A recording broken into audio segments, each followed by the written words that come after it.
the spring of 1855, the Grass Valley Telegraph published a brief notice about complaints lodged with the Nevada County Sheriff.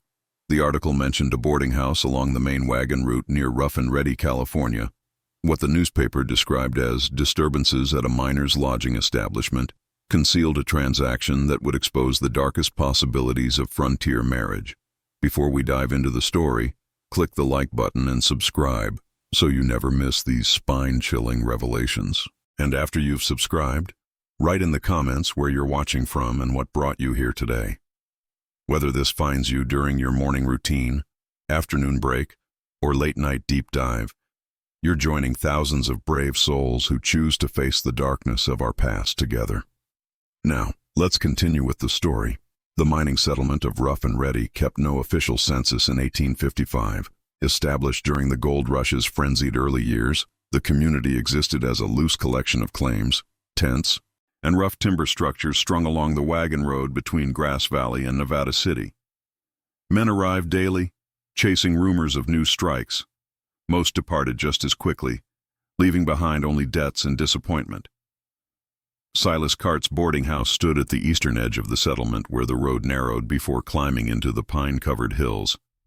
The structure itself was unremarkable, a single-story building with a stone chimney and a covered porch facing the rutted thoroughfare. A painted sign advertised lodging for travelers at 50 cents per night, meals included. In a region where most miners slept in canvas shelters or crowded bunkhouses, even basic accommodations attracted steady business. Silas had arrived from Pennsylvania in 1851 with his young wife Eleanor, and dreams of striking a profitable claim.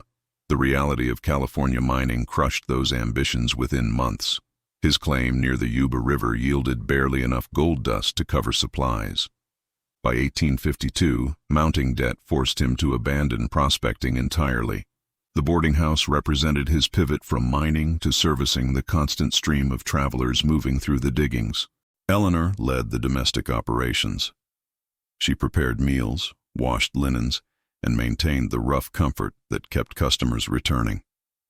Travelers remarked on her youth and quiet efficiency.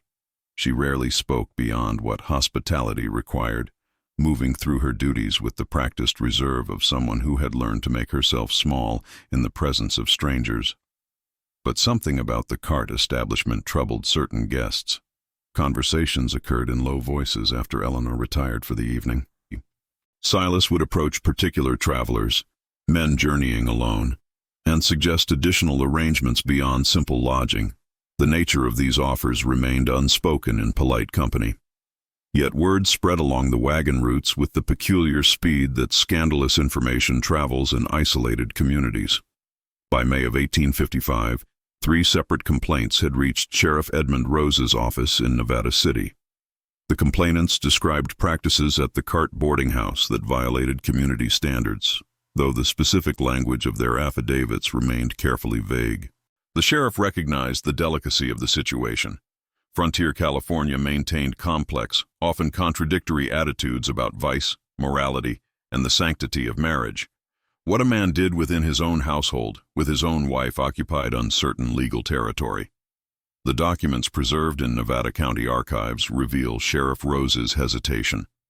He delayed action for 3 weeks, perhaps hoping the matter would resolve itself or that the complainants would withdraw their concerns. But the complaints continued, growing more specific and more disturbing with each new testimony. Eleanor Drayton had been 18 years old when she married Silas Kirt in Pittsburgh during the winter of 1851. Her father, a foundryman who had died in a workplace accident the previous autumn, left behind only debts. Her mother had passed years earlier from consumption. Without family or resources, Eleanor faced the limited options available to young women in her position: domestic service, factory work, or marriage. Silas presented himself as a man of prospects. 10 years her senior, he spoke confidently about California's opportunities, showing her newspaper advertisements promising fortunes in the gold fields. He had secured passage on a wagon train departing that spring. Marriage to him meant escape from Pittsburgh's industrial grimness and the possibility of a better life in the West. The reality she discovered in California bore no resemblance to Silas's promises. His mining claim produced almost nothing. Other men around them struck profitable veins, but Silas's tunnel yielded only worthless quartz and mounting frustration. He began drinking heavily, spending their meager resources on whiskey while blaming Eleanor for his failures. She learned quickly that her husband's charm evaporated under pressure, replaced by bitter anger and accusations. When Silas announced they would open a boarding house, Eleanor felt relief. Honest work seemed preferable to watching her husband destroy himself in a played-out mine. She threw herself into the labor, rising before dawn to prepare meals, scrubbing floors, washing clothes in water hauled from the creek. The work exhausted her, but guests appreciated her efforts, and the boarding house began earning steady income. Then in the autumn of 1854, Silas made his proposal. They were clearing the table after supper when he explained his plan. A guest had expressed interest in Eleanor's company, he said, using language that made his meaning unmistakable. The man would pay $5, more than they earned from a week of regular lodging. Silas presented the arrangement as temporary necessity, something to get them through the winter until business improved. He spoke as though describing any other commercial transaction. Eleanor refused. The argument that followed lasted through the night. Silas invoked their marriage vows, her duty as a wife, the debt they owed to creditors. He reminded her that she owned nothing, had nowhere to go, possessed no legal standing independent of him. California law recognized wives as their husband's property in all but name. If she refused him, he could simply abandon her, leaving her destitute in a mining camp hundreds of miles from civilization. The first time happened 3 nights later. Silas accepted payment from a freight hauler passing through to Sacramento. He gave Eleanor no choice in the matter, treating her objections as irrelevant to what he considered his right as her husband. She endured in silence, her mind retreating to some distant place while her body remained trapped in the physical transaction. The freight hauler left at dawn. Silas counted the money carefully, already planning how they would spend it. The arrangement continued through the winter. Not every guest participated. Some men reacted with disgust when Silas made his offer, but enough accepted. The mining camps attracted men who had left conventional society behind, who viewed frontier California as a place where normal rules dissolved. Silas developed a practiced approach for identifying likely customers, reading something in their manner that suggested receptiveness. Eleanor stopped protesting. Resistance only provoked Silas's anger without changing the outcome. She performed her domestic duties mechanically during the day and endured the nights. The other wives in Rough and Ready, the few who remained in that predominantly male settlement, began avoiding her. Whether they knew the specifics or simply sensed something shameful about the Cart household, they kept their distance.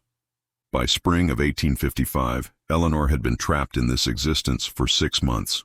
She had tried once to approach a merchant about sending a letter east, but he had refused to assist her without Silas's permission. Every avenue of escape seemed closed. The settlement's isolation, her complete lack of resources, and the legal framework that granted Silas absolute authority over her life created a cage with invisible but impassable bars. The first affidavit reached Sheriff Rose's desk on May 4, 1855. Thomas Grigsby, a wagon driver hauling supplies between Sacramento and the northern mines, provided sworn testimony about his encounter at the Coerced boarding house 3 weeks earlier. Grigsby's statement, preserved in Nevada County court records, described arriving at the establishment near sunset after a long day on muddy spring roads. Eleanor served him supper while Silas chatted amiably about conditions in the diggings. After the meal, as Grigsby prepared to retire to the common sleeping room, Silas drew him aside with an unusual proposition.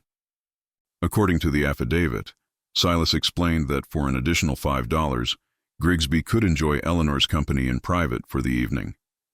He spoke casually, as though offering an extra blanket or a bottle of whiskey.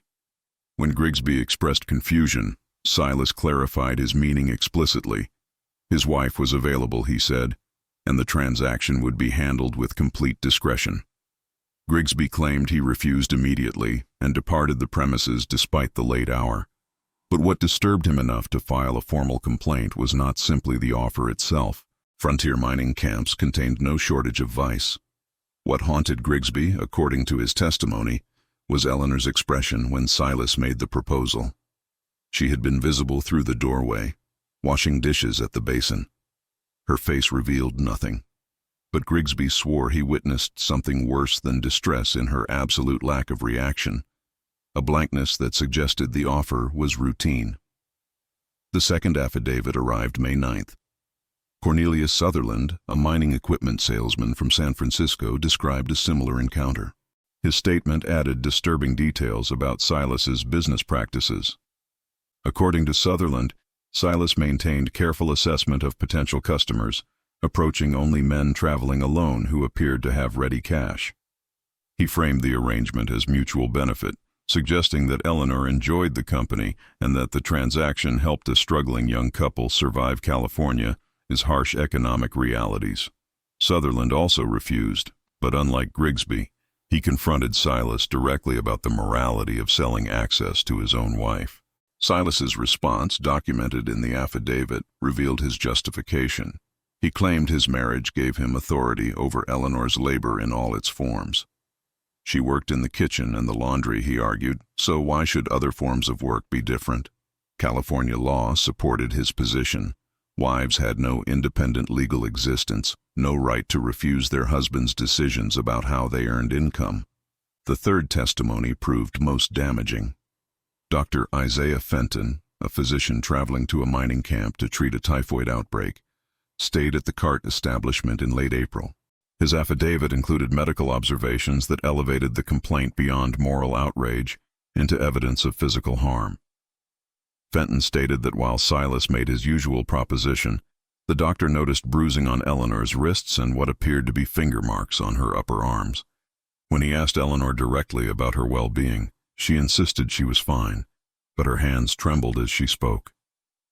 Fenton's professional assessment, stated bluntly in legal language, was that Eleanor Kurt showed signs of sustained physical coercion and psychological distress consistent with prolonged mistreatment. More significantly, Fenton's affidavit named 2 other guests he encountered at the boarding house who admitted participating in Silas's arrangement. One, a prospector named Vincent Hardesty, had drunkenly boasted about the transaction. The other, whose name Fenton could not recall, had defended the practice as acceptable given Eleanor's status as Silas's wife. These 3 documents forced Sheriff Rose's hand. The complaints came from respectable witnesses whose testimony could not be easily dismissed. Fenton's medical observations provided concrete evidence of harm. Most critically, the affidavits revealed that Silas' activities were not isolated incidents, but an ongoing commercial operation that multiple men knew about and some had participated in. On May 12th, Sheriff Rose rode to Rough and Ready with 2 deputies. The legal grounds for intervention remained unclear. California statutes provided no specific prohibition against a husband profiting from his wife's labor, regardless of its nature. But the accumulating testimony suggested something that even frontier California's permissive attitudes toward vice could not entirely tolerate. When Sheriff Rose arrived at the cart boarding house on May 12th, he spoke with Eleanor alone while his deputies kept Silas occupied outside. The conversation lasted less than 10 minutes. No transcript exists of what was said, but Rose's incident report, filed that evening in Nevada City, contained a single devastating sentence about the exchange. Mrs. Cart declined to make any statement regarding the allegations. Her silence was not mysterious. It was strategic survival within a legal system that offered her no protection and multiple punishments for speaking against her husband. Under California law in 1855, married women could not testify against their spouses in court. This restriction, inherited from English common law, assumed that wives lacked independent judgment and would either lie to protect their husbands or be coerced into false testimony against them. The law considered the marital bond so fundamental that it superseded a woman's individual obligation to truth. Even if Eleanor had been willing to testify, her words would have carried no legal weight. Courts routinely dismissed wives' complaints about husbands as domestic matters beyond judicial authority. A husband's right to his wife's obedience, labor, and body was considered sacred. Only in cases of extreme physical violence resulting in permanent injury or death might authorities consider intervening, and even then prosecution remained rare. Beyond legal barriers stood economic reality. Eleanor owned nothing. The clothes she wore, The bed she slept in, even the food she ate, belonged legally to Silas. If she left him, she would be destitute in a region where women's employment opportunities consisted almost entirely of domestic service, laundry work, or prostitution. The wages for such labor barely covered survival, assuming she could find work without a husband's permission or recommendation. Divorce presented no viable solution. California required legislative approval for divorce petitions, a process so expensive and complicated that only the wealthy could pursue it. Even if Eleanor somehow navigated that process, she would need to prove extreme cruelty, a legal standard that focused on physical violence rather than sexual exploitation. Moreover, divorced women faced social stigma that made securing respectable employment nearly impossible. The cultural context surrounding marriage in 1855 California created additional constraints. Religious doctrine emphasized wives' absolute submission to husbands. Popular literature portrayed wifely obedience as the foundation of social order. Women who challenged their husband's authority were characterized as dangerous, immoral, or insane. The few women's rights activists arguing for legal reforms were dismissed as radicals threatening civilization itself. Letters preserved in the California Historical Society archives from this period reveal how thoroughly these attitudes permeated even sympathetic observers. A missionary working in the mining camps wrote in 1854 about encountering women trapped in brutal marriages. Her compassion was genuine, yet she ultimately counseled these women to pray for their husband's reformation rather than seek separation. The concept that a woman might have rights independent of her husband's wishes remained almost unthinkable to most Americans. Eleanor's situation contained another dimension that further isolated her. The nature of what Silas forced her to do carried profound shame in Victorian American culture. Women who engaged in sexual activity outside narrowly defined marital bounds were considered ruined, regardless of whether they participated willingly.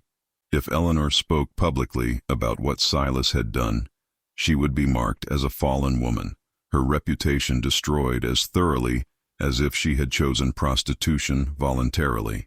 This social reality created a trap within a trap. The very evidence that might have convicted Silas would simultaneously condemn Eleanor in the eyes of respectable society. Even sympathetic observers would view her with suspicion and disgust. The women who might otherwise have offered shelter or assistance would refuse to associate with someone tainted by sexual impropriety. So Eleanor remained silent when Sheriff Rose asked his questions. She understood that speaking would likely destroy her without saving her. Rose recognized her silence for what it was, though he lacked both the legal tools and the cultural framework to address the situation adequately. His report concluded with frustration barely concealed beneath official language. Further investigation warranted despite lack of cooperation from alleged victim. The sheriff's next step would not involve Eleanor's testimony. It would rely instead on the men willing to speak about what they had witnessed or participated in. Ruff and Reddy's general store ledger, preserved in the Nevada County Historical Society, contains an entry dated March 15, 1855. Silas Kurt purchased supplies that day: flour, coffee, lamp oil, and a bottle of laudanum. The merchant, Harold Wickham, added a notation in the margin that appeared nowhere else in his meticulous records: refused additional credit. Conscience prohibits further dealings. Wickham's private correspondence, discovered decades later among his family papers, explained that cryptic note. In a letter to his brother in Ohio, he described the cart situation with uncomfortable clarity. He knew what Silas was doing. Everyone in the settlement knew. The matter had become an open secret, discussed in lowered voices at the saloon and the assayer's office. 3 local businessmen had attempted intervention. According to Wickham's letter, in February they approached Silas together, hoping collective pressure might succeed where individual appeals would fail. The confrontation took place behind the livery stable, away from public view. Wickham, along with the blacksmith Luther Pembroke and assayer Douglas Thorne, told Silas directly that his treatment of Eleanor violated community standards. Silas's response demonstrated both his understanding of legal reality and his contempt for moral persuasion. He asked the men to identify which law he was breaking. When they could not cite a specific statute, he suggested they mind their own affairs. What occurred between a man and his wife, he reminded them, was private marital business.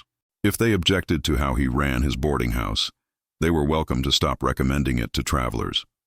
The threat was implicit but clear. All three men benefited financially from traffic through Rough and Ready. Wickham sold supplies to travelers.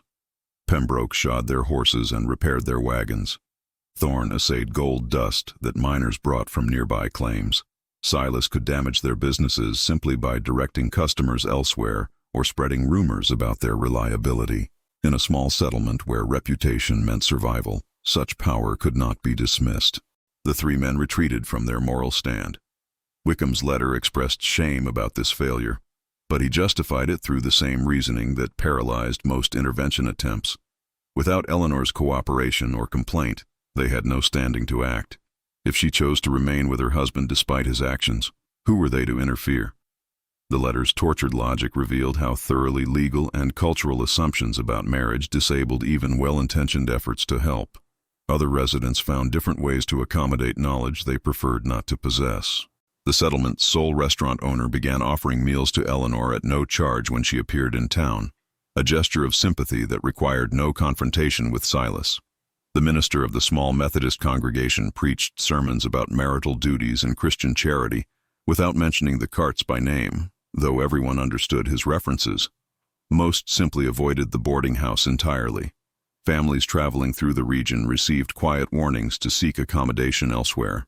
Respectable miners refused to lodge there, leaving Silas's customer base increasingly composed of men whose moral standards matched his own, or who simply did not care about the circumstances behind their transaction.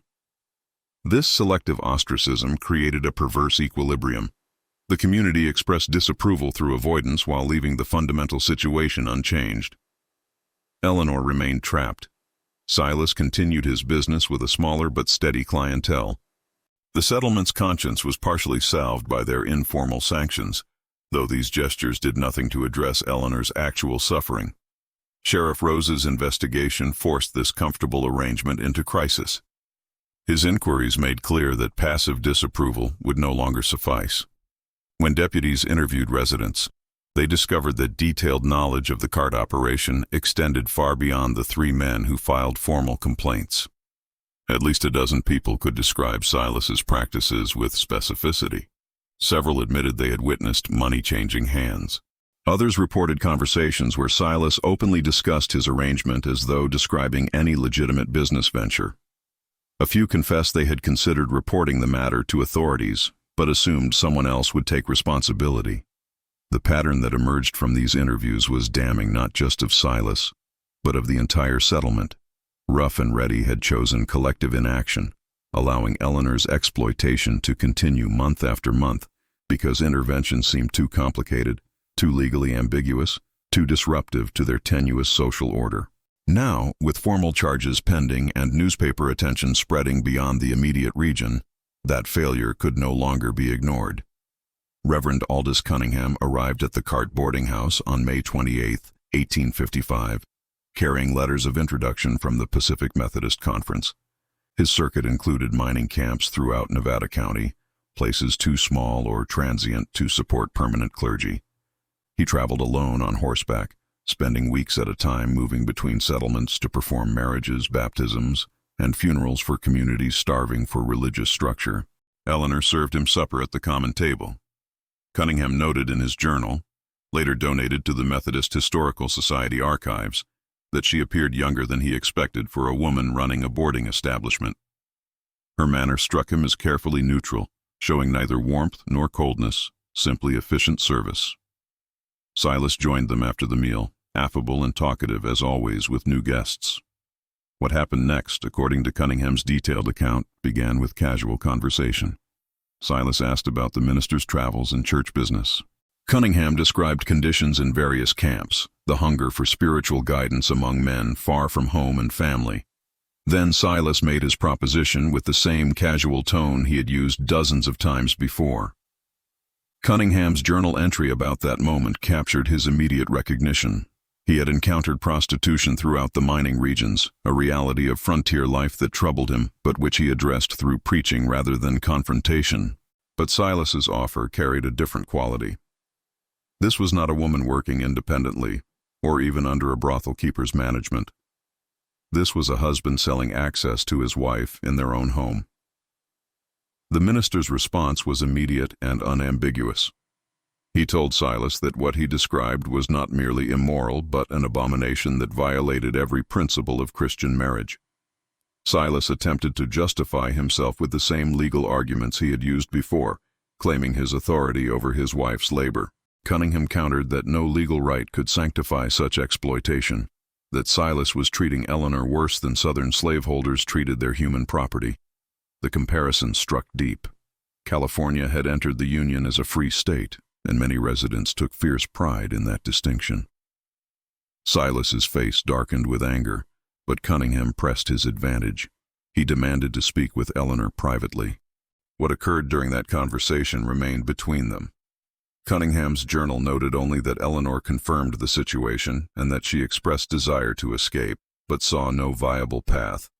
The minister made her an offer. He would take her to Sacramento, where Methodist charitable organizations could provide shelter and help her find legitimate employment. She would be under the church's protection. Eleanor's response revealed her accurate assessment of reality. She asked Cunningham what would happen when Silas came looking for her. The minister admitted that legally, Silas had every right to reclaim his wife. Eleanor pointed out that church protection meant nothing against a husband's legal authority. She would be returned to Silas, and her attempted escape would make her situation far worse. Cunningham could not dispute her logic, but he refused to abandon her to Silas's exploitation. If the law granted husbands such absolute power, he declared, then the law itself must be challenged. He informed Silas that he intended to report the matter to both church authorities and civil law enforcement, regardless of the legal ambiguities involved. Silas ordered the minister from his property. The confrontation nearly became physical, with Silas blocking the doorway while Cunningham gathered his belongings. Only the presence of two other guests, minors who sided with the minister's moral position, prevented violence.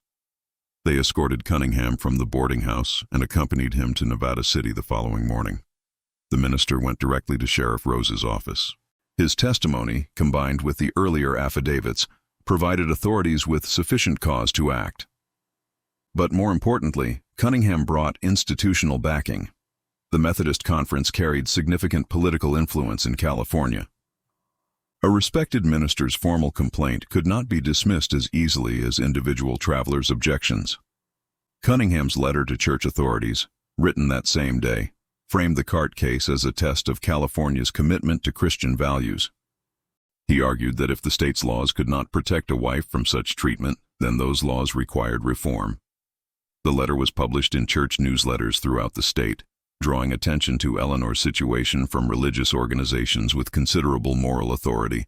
Within days, the Sacramento Daily Union picked up the story. Other newspapers followed. What had been a local scandal became a statewide controversy about marriage, women's rights, and the limits of husbandly authority.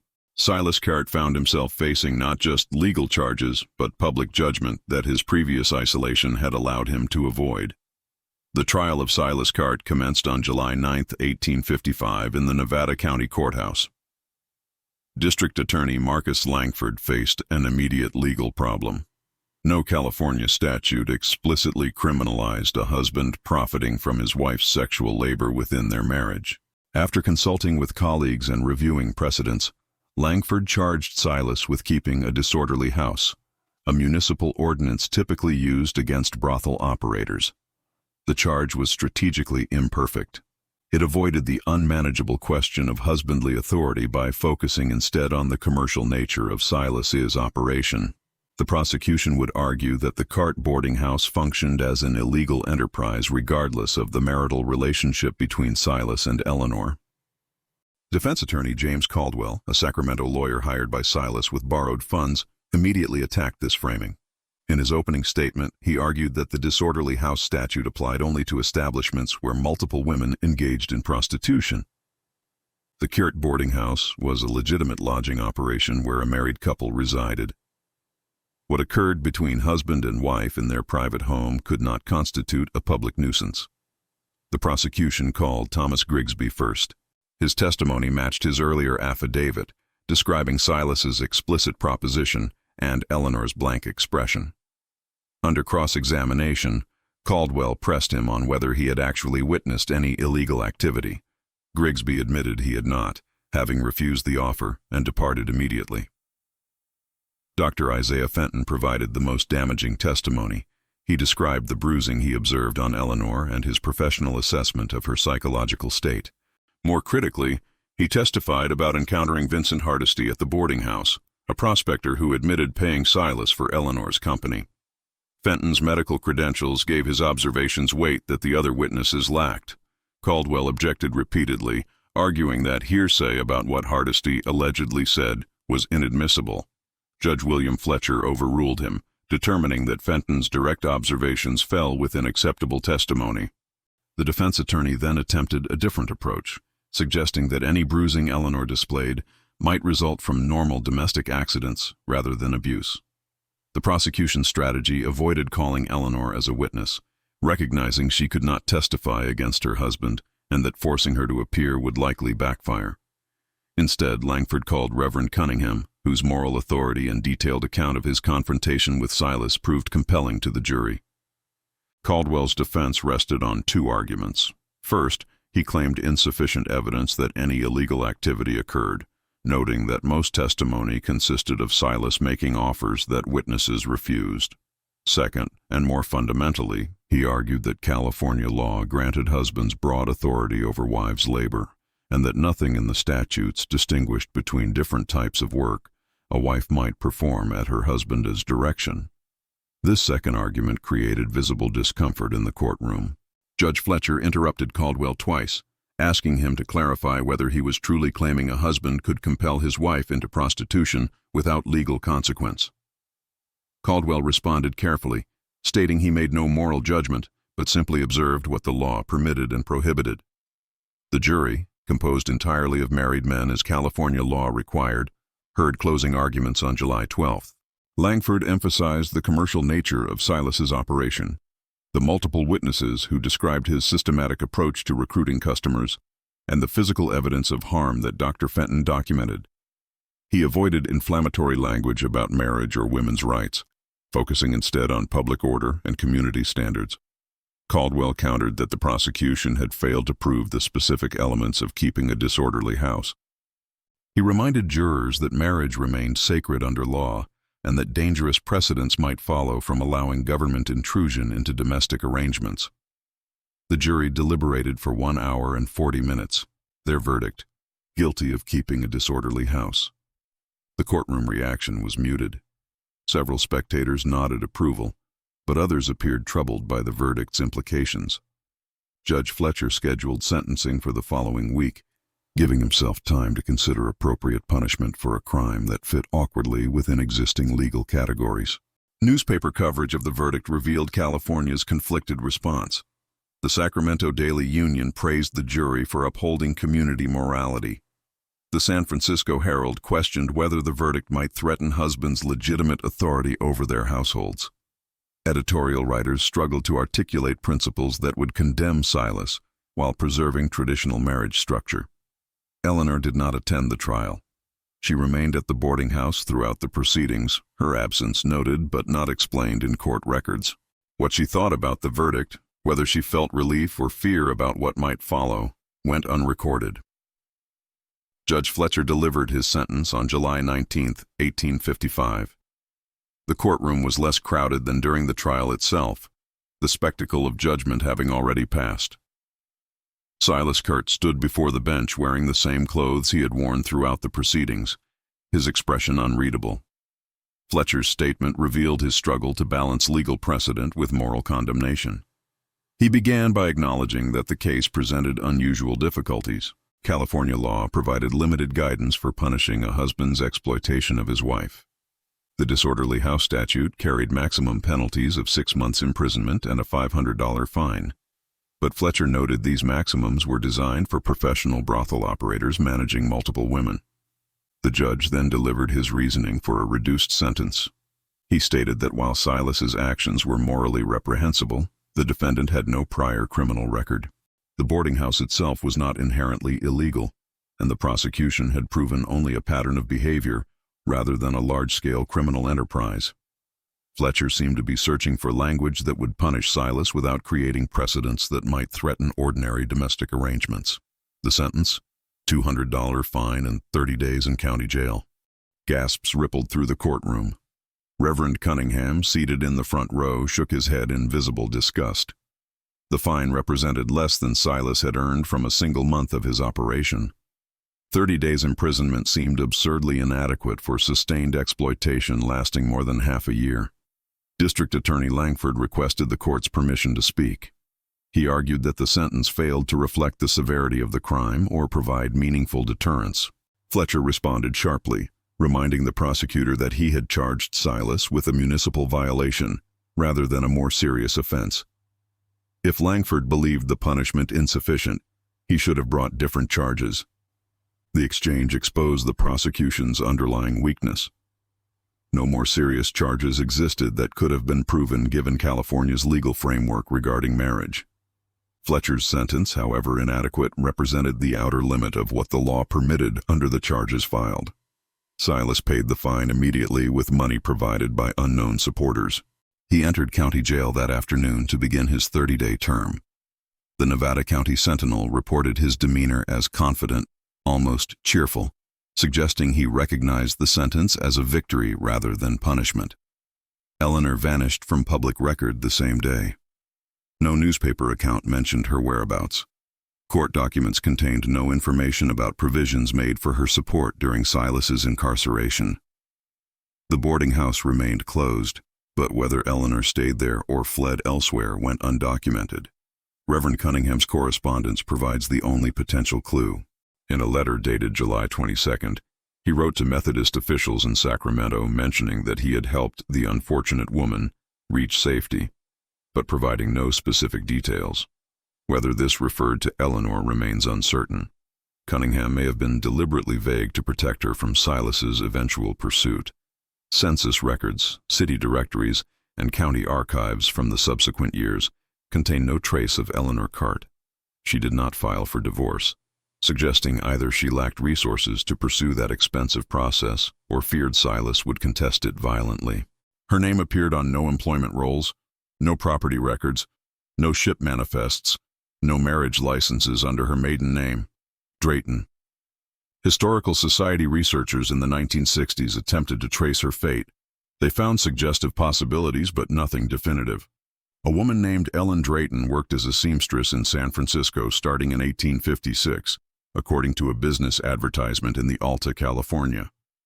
Another Eleanor Curt appeared in Oregon territorial records from 1858, though the age listed seemed wrong. A third possibility emerged from Sacramento Catholic Church records showing an Eleanor K. receiving charity assistance in 1857 before disappearing from their rolls. None of these leads provided confirmation. Eleanor might have changed her name entirely, adopted an alias, or simply moved to a location whose records did not survive. She might have died shortly after the trial, her passing unrecorded in any official document. In Frontier, California, where record-keeping remained haphazard and where women often existed only as appendages to male relatives, disappearing completely was easier than modern researchers find comfortable to acknowledge. What is certain is that Eleanor never returned to Rough and Ready. The boarding house remained closed throughout Silas's jail term. When he was released in mid-August, he reopened the establishment briefly before closing it permanently that autumn. Without Eleanor's domestic labor, the operation became unprofitable.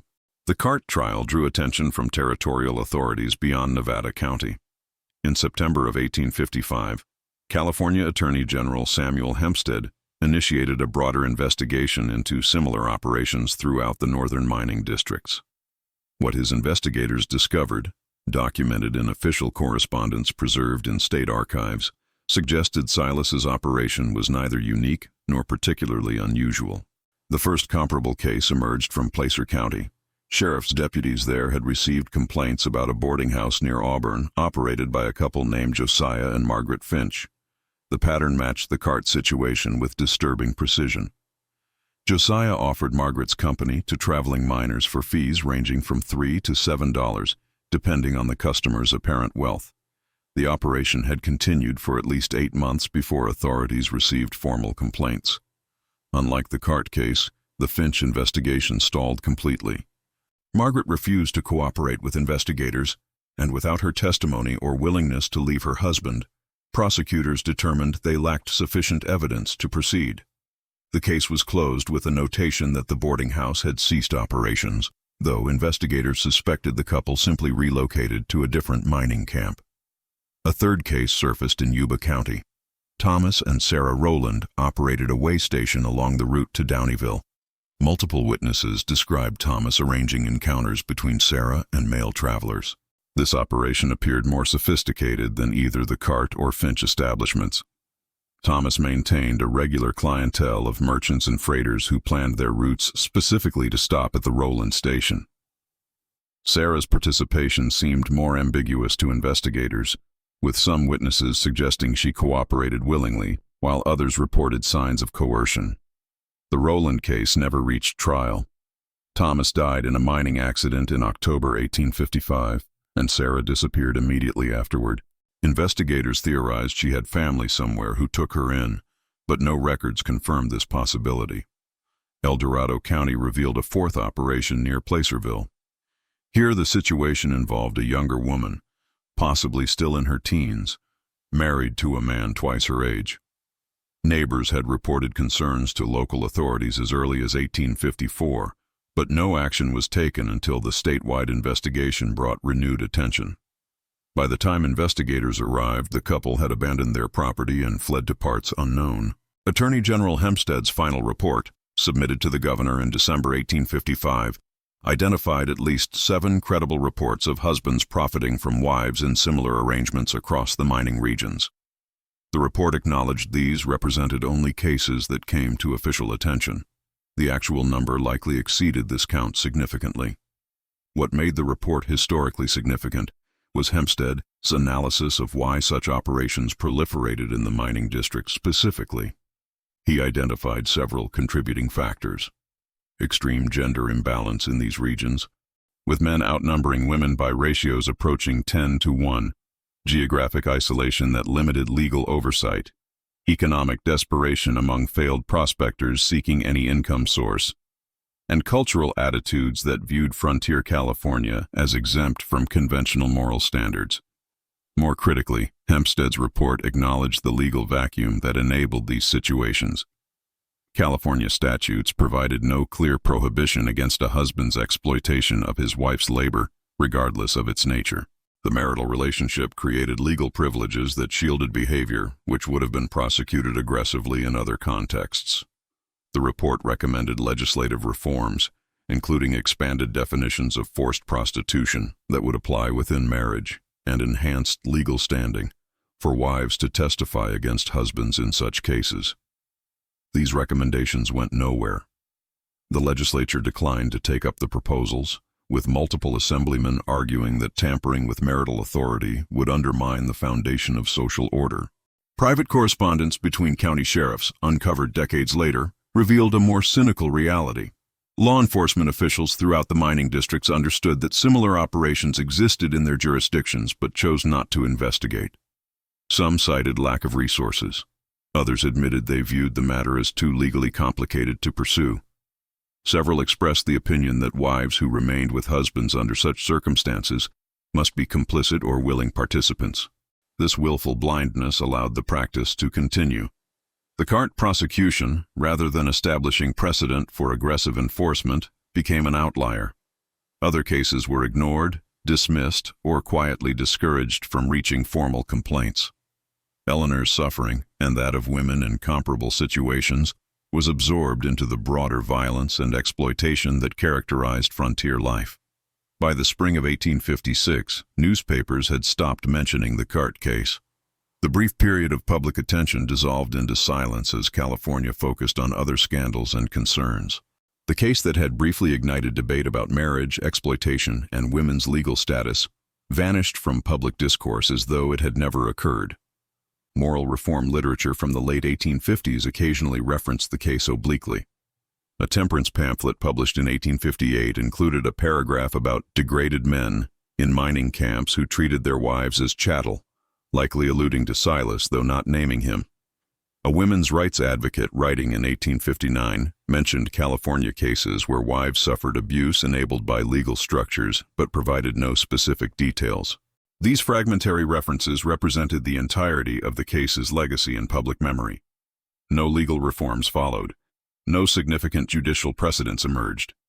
The Cart trial became a footnote in California legal history, occasionally cited by scholars examining 19th-century marriage law but otherwise forgotten. Silas Keart himself did not disappear. Census records document his continued presence in Nevada County with uncomfortable clarity. The 1860 census listed him as a saloon operator in Grass Valley, living alone in rooms above his establishment. His occupation was recorded as legitimate business owner. The census taker noted no wife, no children, no family connections. City directory listings from the early 1860s show Cart's saloon operating on Main Street, advertising itself as providing refreshments and entertainment for the discriminating gentleman. What entertainment meant remained undefined, but the phrasing suggested nothing had fundamentally changed about Silas's approach to commerce. He appeared in court records one additional time in 1863 as defendant in a civil suit over unpaid liquor supplier debts. The case was settled out of court. No criminal charges ever touched him again. He lived another 17 years, dying in 1872 from pneumonia, according to his death certificate. His estate, valued at approximately $300, passed to a nephew in Pennsylvania. Eleanor Cart left no such traces. Her fate remained unknown despite extensive efforts by later researchers to locate her. The historical record preserved Silas's mundane details while erasing Eleanor completely, a pattern that reflected broader systematic silencing of women's experiences in the 19th century. This erasure was not accidental. Women like Eleanor, whose stories involved sexual exploitation and social shame, were deliberately excluded from historical narratives. Their experiences challenged comfortable myths about frontier life and American progress. Acknowledging their suffering required confronting legal and social structures that most Americans preferred to celebrate rather than critique. The few primary sources that documented Eleanor's existence, the court records and witness testimonies, survived only because they concerned Silas's prosecution rather than her experience.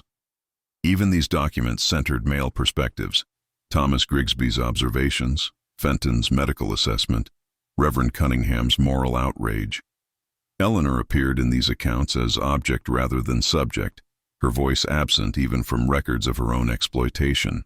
Modern researchers examining the case face the frustrating reality that Eleanor's interior life, her thoughts and feelings, her strategies for survival, remain inaccessible. The historical archive preserved the mechanism of her oppression while erasing her humanity. We know what was done to her, but almost nothing about who she was, beyond victim of circumstance and law. This systematic silencing extended beyond Eleanor to countless women in similar situations throughout the American West. Their stories exist only as fragments, glimpses in court records, or passing mentions in letters.